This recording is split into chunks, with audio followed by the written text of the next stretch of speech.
Welcome friends. Study at the rate Uttarakhand के online platform में आपका स्वागत है। बायोलॉजी का जो हम लोग सेशन चला रहे थे उसमें आज हमारा जो एमसीक्यू लेक्चर थर्ड होगा, जिसमें हम लोग देखेंगे मानव शरीर के तंत्र। ठीक है, मानव शरीर के तंत्र संबंधी हम कुछ प्रश्नों को लेकर चलेंगे। तो ठीक है, आगे बढ़ते हैं। कल आपके 2 वीडियो अपलोड हुई थी जिसका आपका बहुत सहयोग मिला था बायोलॉजी के लिए। तो ठीक है, इसी प्रकार हम आगे बढ़ते हैं। पहला क्वेश्चन देखते हैं। निम्न में से किसको लाल रक्त कोशिकाओं की कब्रगाह कहा जाता है? ठीक है, तो लाल रक्त कोशिकाओं की कब्रगाह जो हमारा, जिसे पलीहा या तिल्ली कहा जाता है, ठीक है, पलीहा या तिल्ली, वो होता है आपका लाल रक्त कोशिकाओं की कब्रगाह। मतलब जितने भी लाल रक्त कोशिकाओं में मृत कोशिका होती हैं वो तिल्ली में जाकर उनको समाप्त कर दिया जाता है। ठीक है, तो चल अगला क्वेश्चन। वह रुधिर वर्ग जिसमें एंटीजन नहीं पाया जाता है। ठीक है, तो एंटीजन रुधिर वर्ग ऐसा है जिसमें ओ जो रुधिर वर्ग है उसमें एंटीजन नहीं पाया जाता है। ठीक है, इसी कारण ओ जो ब्लड ग्रुप होता है वो सर्वदाता कहलाता है। ठीक है, तथा ओ ब्लड ग्रुप अन्य किसी से कोई भी ग्रहण नहीं कर सकता। ठीक है, तो इसे सर्वदाता कहा जाता है। और अगर ओ ब्लड ग्रुप को कोई आपको ब्लड चाहिए तो वो ओ ही दे सकता है, इसके अलावा कोई नहीं दे सकता। ठीक है, इसका मुख्य कारण है इसमें एंटीजन ना पाया जाना। अगला क्वेश्चन है, मानव शरीर में लिम्फोसाइट स्राव करने वाली मुख्य ग्रंथि कौन सी है? ठीक है, तो मानव शरीर में जो लिम्फोसाइट का स्रावण करती है वो होती है आपका थाइमस ग्लैंड या थाइमस ग्रंथि। ठीक है, ओके। अगला क्वेश्चन, ओके, जब वृक्क कार्य करना बंद कर देता है तो निम्न में से कौन सा पदार्थ जमा होता है? वृक्क मतलब हमारी किडनी। ठीक है, किडनी हमारे जब जब काम करना जब बंद कर देती है तो हम आप सब जानते हैं किडनी का काम रक्त को छानना होता है। ठीक है, जो अपशिष्ट पदार्थों को छानना का कार्य करती है। तो रक्त में जो नत्रजन, ठीक है, नाइट्रोजन जो पदार्थ होते हैं वो अमोनिया का रूप धारण करना शुरू कर देते हैं। ठीक है, और जिससे क्या होता है कि आपका शरीर के अंदर बहुत ज़्यादा आपको क्या कहते हैं, अब रक्त का जो अपशिष्ट पदार्थ जमा हो जाएंगे, जिससे आपकी किडनी फेल और लीवर फेल होने के चांसेस बढ़ सकते हैं। तो इसका सही उत्तर हो जाएगा 4 का डी। अगला क्वेश्चन क्या कहता है, निम्न में से कौन सा प्रोटीन दूध में पाया जाता है? ठीक है, जो दूध में पाया जाने वाला प्रोटीन इनमें से है वो है आपका केसिन प्रोटीन। ठीक है, केसिन नाम का प्रोटीन आपका दूध में पाया जाता है। अगला क्वेश्चन है, कोलेस्ट्रॉल क्या है? तो कोलेस्ट्रॉल क्या है आप सब जानते हैं। कोलेस्ट्रॉल आपको वसा में उपस्थित जो वसी अल्कोहल है उसे ही आप कोलेस्ट्रॉल कहा जाता है। ठीक है, इसका कारण से जैसे जनरली नॉर्मली जो भाषा में बोलते हैं कि हमारा खून का गाढ़ा हो जाना, ठीक है, मतलब उसकी डेंसिटी या विस्कोसिटी बढ़ जाना, वह हमें कोलेस्ट्रॉल बढ़ने की निशानी होती है। ठीक है, अगला क्वेश्चन है, शरीर में हीमोग्लोबिन का क्या कार्य है? तो जो शरीर में रक्त में हीमोग्लोबिन पाया जाता है एचबी, इसका मुख्य कार्य ऑक्सीजन का परिवहन करना है।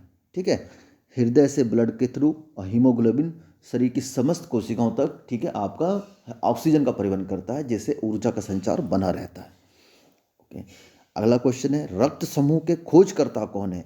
तो रक्त समूह के खोजकर्ता आपके इन ऑप्शन में से हो जाएंगे। लैंडस्टीनर रक्त समूह के खोजकर्ता हैं। ओके, अगला क्वेश्चन है, जब एक व्यक्ति वृद्ध हो जाता है तो सामान्यतः उसका जो रक्तदाब, जो उसका ब्लड प्रेशर है वो क्या हो जाता है?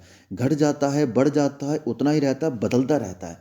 तो जो जैसे जैसे व्यक्ति वृद्ध होता है, ठीक है, तो उसका क्या होता है, रक्तदाब हमेशा बढ़ जाता है। ठीक है, ओके।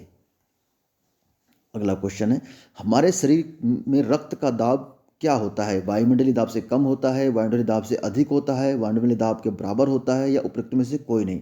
तो हमारे जैसे नॉर्मल जो दाब है वो आप जानते हैं 120 और 80। ठीक है, तो ये जो प्रेशर है ना ये वायुमंडलीय दाब से अधिक होता है। ठीक है, सम ओके।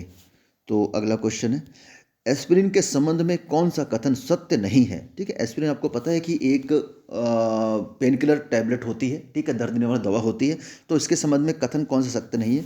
तो पहला सत्य तो है ही, एस्पिरिन मादक दर्दनाक दवाओं के अंतर्गत आता है या दर्द राहत में प्रभावी होता है। ठीक है, देखो ये एस्पिरिन आपको दर्द के शरीर के दर्द को नहीं मारता, आप समझिए बात को।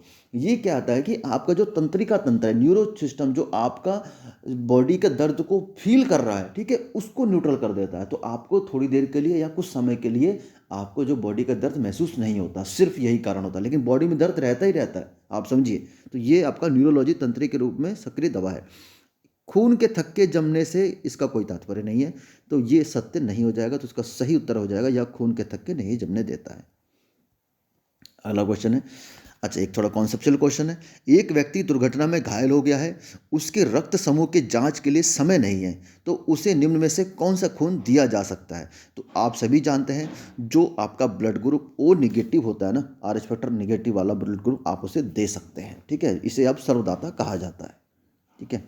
सामान्य तौर पे ओ को सर्वदाता कहा जाता है, लेकिन और इसमें अगर डीप में पूछा जाए तो O negative R H factor को ही सर्वदाता कहा जा सकता है। तो इस ओ नेगेटिव का ब्लड ग्रुप उस व्यक्ति को दिया जा सकता है। चलिए अगला क्वेश्चन क्या कहता है। अगला क्वेश्चन देखते हैं। एक व्यक्ति जिसका रक्त समूह ए है, सड़क दुर्घटना में गंभीर रूप से घायल हो जाता है। चिकित्सक रक्तदान की सलाह देते हैं। उसके संबंधियों को रक्तदान हेतु कहा जाता है, जिनके रक्त समूह इस प्रकार पाए जाते हैं, ठीक है।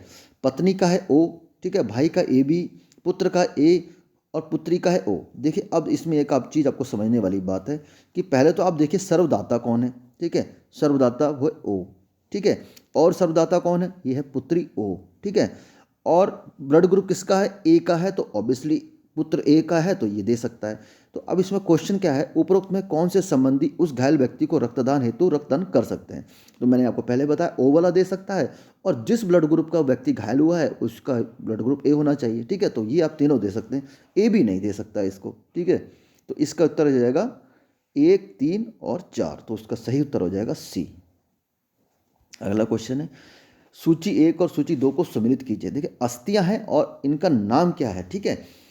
तो जो आपकी जो कॉलर ब्रेस्ट बोन जो होती है ना, ब्रेस्ट बोन, ये ब्रेस्ट बोन आपकी स्टर्नम बोला जाता है इसको, स्टर्नम, ठीक है, स्टर्नम, ठीक है। और कॉलर बोन को आपको कैल्विक बोला जाता है। नी कैप को पटेला बोला जाता है। शोल्डर ब्लेड को स्कैपुला बोला जाता है, ठीक है। तो इस तरीके से ये आपका हो जाएगा, ठीक है। ओके चलिए आगे बढ़ते हैं। कौन सी ग्रंथि दुग्ध निष्कासन हार्मोन ऑक्सीटोसिन का स्रावण करती है, ठीक है। तो फीमेल में जो होता है आपका दुग्ध निष्कासन हार्मोन जो श्रावण कार्य करती है, वो कौन सी ग्लैंड होती है? वो आपकी हो जाएगी पीयूष ग्रंथि, ठीक है। पीयूष ग्रंथि को ही आपका हार्मोन ऑक्सीटोसिन का स्रावण करती है दुग्ध निष्कासन में। 16 नंबर प्रश्न है, किस हार्मोन के स्रावित होने से हृदय की गति बढ़ जाती है तथा उत्तेजना का अनुभव होता है, ठीक है। तो इनमें से आपका जो एड्रिनल ग्लैंड होती है ना, एड्रिनल ग्लैंड, इसके स्रावित होने से हृदय की गति बढ़ जाती है तथा उत्तेजना का अनुभव होता है। चलिए आगे बढ़ते हैं। रक्त का थक्का बनने में फाइब्रिन के परिवर्तित में भाग लेने वाला एंजाइम है, ठीक है। जब रक्त का थक्का बनता है तो उसका फाइब्रिन में जो परिवर्तित होता है वो कौन सा एंजाइम उसमें भाग लेता है? तो इसमें जो आपका जो थ्रोम्बिन होता है ना, थ्रोम्बिन, ये इसका प्रमुख एंजाइम है। ओके, आयोडीन युक्त हार्मोन थायरोक्सिन क्या है? जो आयोडीन युक्त हार्मोन थायरोक्सिन है वो बेसिकली एक प्रकार का ना एक एमिनो एसिड होता है, ठीक है। ओके, 19वां नंबर प्रश्न क्या कहता है, शरीर में निम्न में से कौन सा संक्रमण हमारी रक्षा करता है? क्या डब्ल्यूबीसी रक्षा करता है या आरबीसी रक्षा करता है? तो आप सब जानते हैं हमारे शरीर का रक्षा कवच जो हमारे डब्ल्यूबीसी होते हैं उसे ही रक्षा कवच कहा जाता है। यही हमारे शरीर में संक्रमण, बीमारी आदि से हमारी रक्षा करता है।